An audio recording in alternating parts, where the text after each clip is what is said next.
Llegó la información ahora.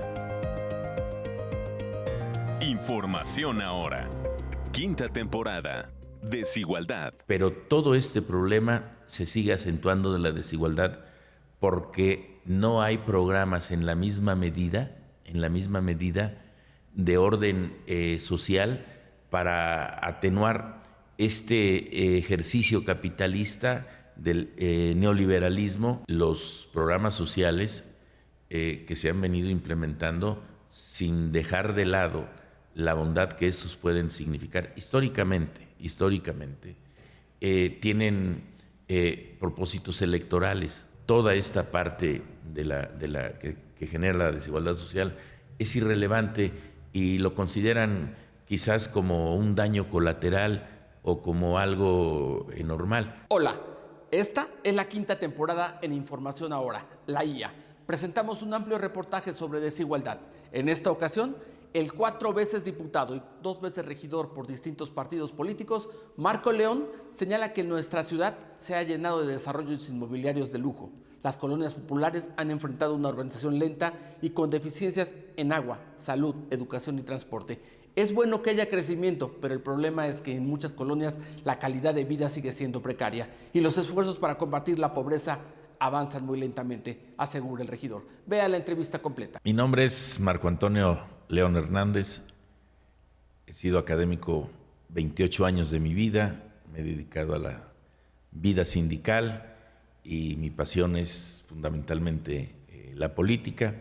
Actualmente soy regidor al Ayuntamiento de Querétaro por segunda ocasión y he tenido la posibilidad de ser 4 veces legislador local y bueno, he tenido una vida partidista, así en plural, intensa.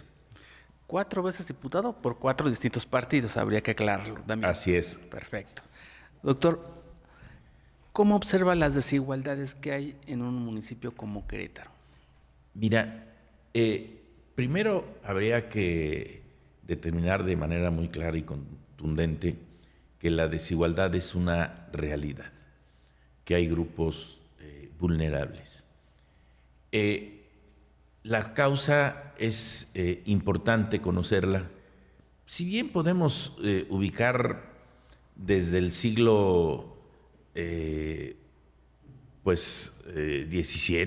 XVIII, el problema de la desigualdad entre la época del virreinato de españoles contra los nativos, en el siglo XIX, cuando en Querétaro se dan las grandes haciendas, las haciendas lecheras, las haciendas ganaderas, y Querétaro es una zona comercial, bueno, se empieza a dar el peonaje, trabajadores del campo sin derechos, con salarios mínimos, y en el siglo XX empieza a darse un fenómeno del que hoy tenemos la continuidad, Sergio.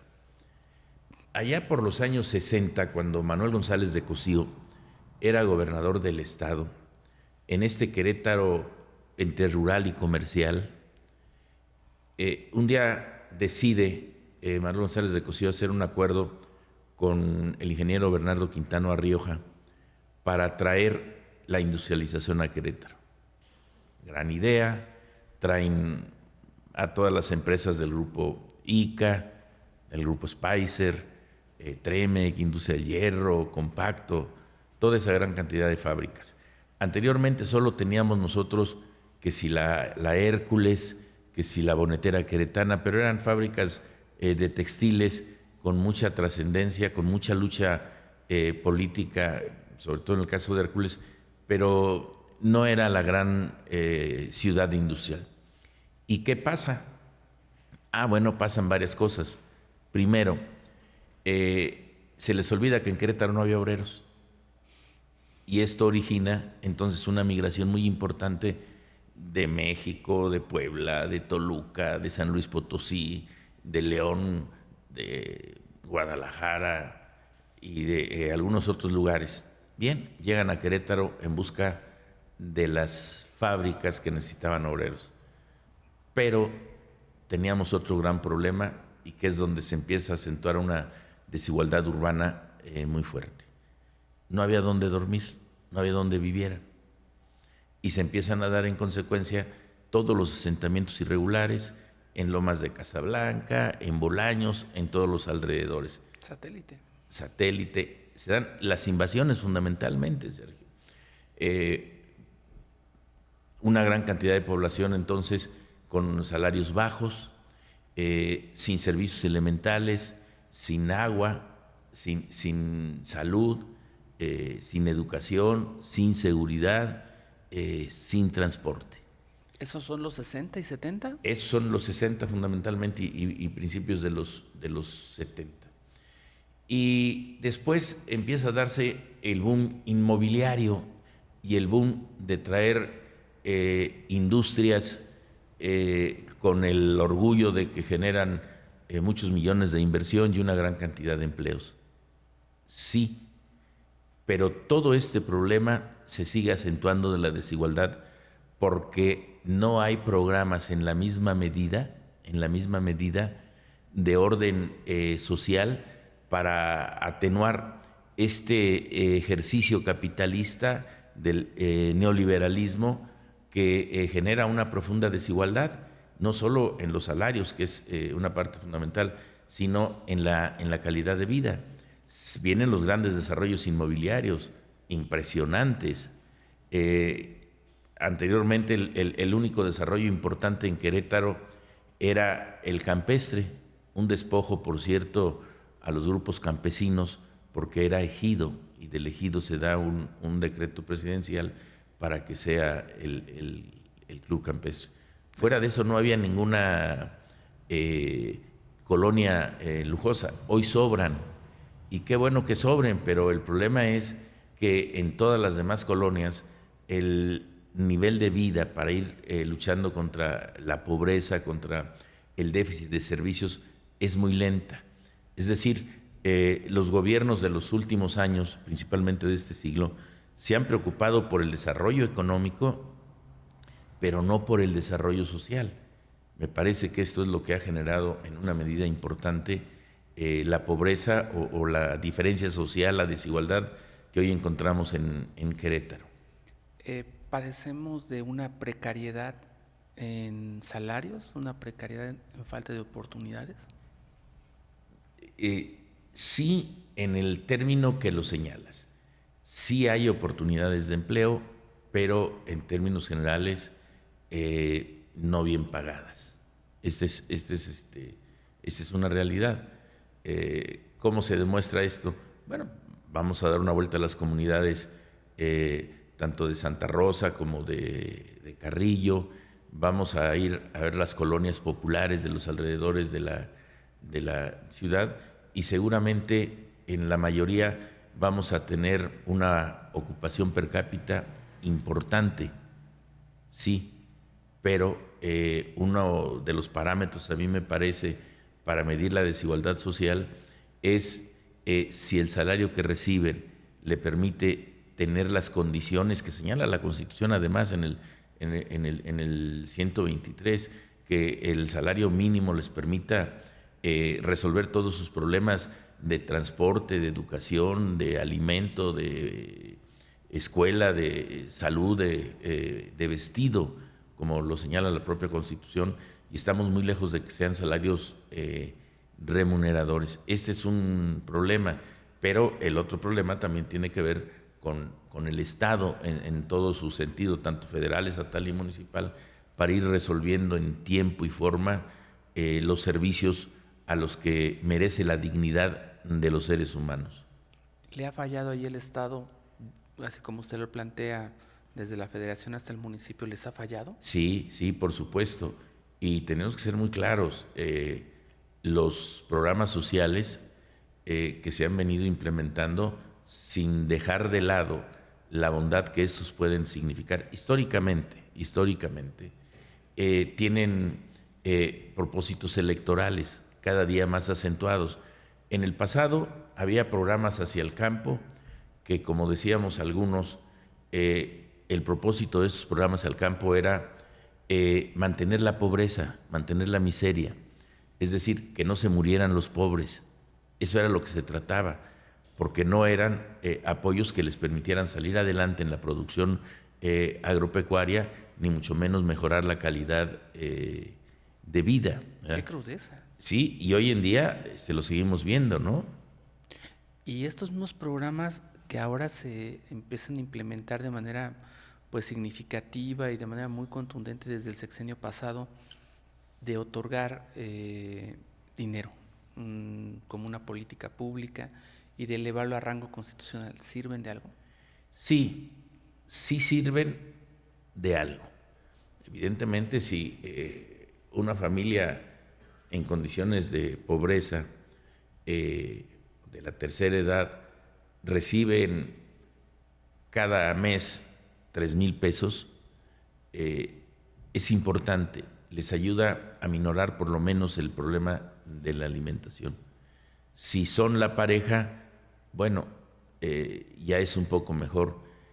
Si son los jóvenes, me parece que aquí tenemos un problema, porque estas becas que se les da a los jóvenes no siempre son utilizadas para estudiar, porque es finalmente un ingreso que te da el gobierno y que tú tienes la libertad de utilizarlo para lo que quieras, porque es a través de una tarjeta de las llamadas de débito. Es decir, nadie está fiscalizando o limitando en qué puedes y en qué no puedes gastar. Sí resuelve parcialmente, pero no garantiza en términos generales la posibilidad de la mejora social y de la movilidad social, ¿verdad? En los años 70 todavía había en aquel Querétaro pequeño una posibilidad de movilidad que se iba expresando. Primero, bueno, estudiar. Teníamos solamente, pues, prácticamente 3 instituciones de educación superior, que era la Universidad Autónoma de Querétaro, el Tecnológico Regional, el Tecnológico de Querétaro y la Escuela Normal. Entonces, el proyecto de vida era terminar una profesión en lo mejor de los casos y después de ella casarse y estar pensando en un proyecto que incluía 2 cosas: comprarte un carrito, con el tiempo irlo mejorando, y comprarte una casa. Ese era el proyecto. Hoy cuesta trabajo, y con eso ya ibas obteniendo movilidad social. Hoy cuesta trabajo la movilidad social. Y bueno, habría que recurrir a un evento quizás de los más tristes, de los más lamentables, en los que hemos pagado costos políticos y costos sociales. Todo el problema, los problemas económicos que se han desarrollado en México desde 1929, quizás la primera crisis del 29 al 32, y las recientes, las del 82, y posteriormente, obviamente, la del 94, la del error de diciembre, que fue brutal para las clases medias, ¿verdad? Que los dejó en la pobreza, que perdían sus propiedades, sus posesiones y dinero, ¿verdad? Entonces me parece que sí ha fallado el Estado mexicano. ¿Cómo lograr o cómo, porque aquí han venido, bueno, yo le preguntaría mejor, el modelo económico en el que estamos inmersos ya está cansado, está llegando a su fin?